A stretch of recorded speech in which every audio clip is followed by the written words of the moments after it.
tell me one thing you'd like people to remember about you.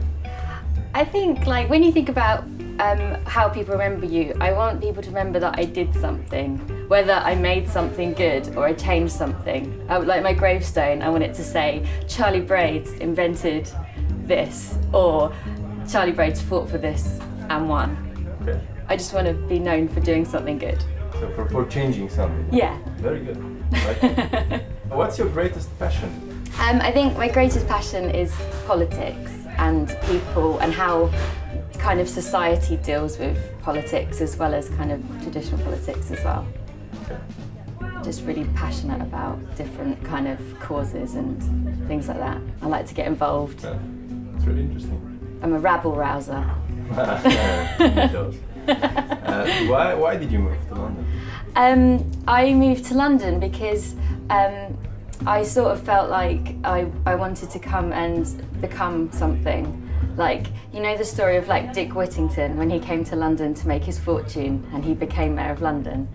When I had this idea as a kid that if you move to London you can become something good and you can become something great. So that's why I came. So since you're into politics and you want to change stuff, you know, maybe you're the next. You're in a good way anyway. I think Mayor of London is probably one of the best jobs in the world. One of the best paid anyway.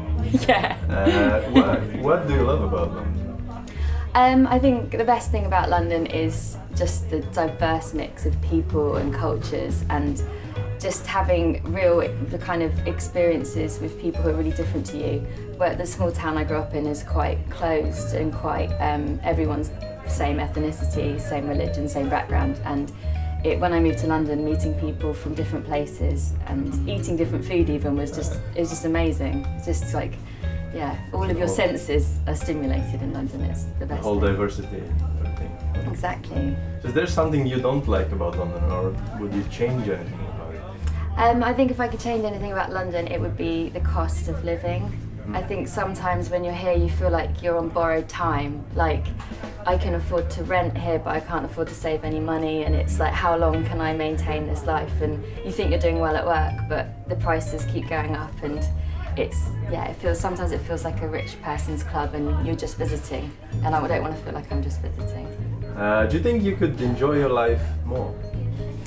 I think I can enjoy my life more if sometimes I just stopped. Like in London, everyone's moving so quickly and doing long hours at work, and sometimes you just have to enjoy it and you forget you're in this amazing city. So yeah, I think I could definitely chill out a bit more and relax. And what's stopping you from doing that? I think there's a lot of pressure in London especially to get ahead in your career. Like, everybody's really career focused, so if you want to compete you've got to be at the same level. So sometimes you forget to leave work on time and spend time with friends rather than just rushing about. Do you ever feel lonely? I think I feel lonely quite often, but it's easily remedied because in London there's so much to do. Like, you can just go and sit in a cafe and not feel lonely. So, but there is always the fear of you stay at home and you feel lonely, and then as soon as you go outside it's okay again. But sometimes you can feel quite isolated, especially if you don't have any money to go and do anything. Okay. So what do you think, like personally, not regarding, you know, maybe all the stuff that's happening around the world, but for you, what do you think is the main problem in the world right now? I think the main problem in the world is kind of a lack of empathy for other people. Like, we live in quite a consumeristic world, and especially living in somewhere like London, sometimes we can become obsessed with material things and we forget to look after each other a bit, and I think we could do with a bit more community. Community is good in London, but we could help each other a bit more. Yeah. I don't know my neighbours. I should know my neighbours. Yeah. It's silly that I don't know them, and it's, yeah. I agree with that, yeah. You just kind of swim away on this stuff. Yeah. So the last question, if I handed you £1 million right now, what would you do with it?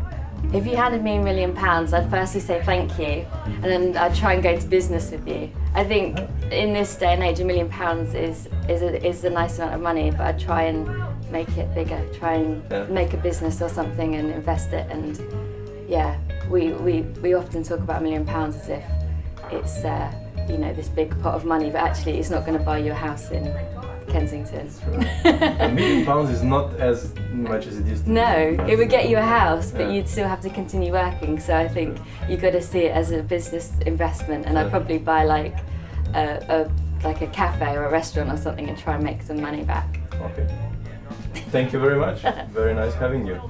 Thank you. I hope you earn £1,000,000 and have cafes, and then we'll shoot these interviews in your cafe. Exactly.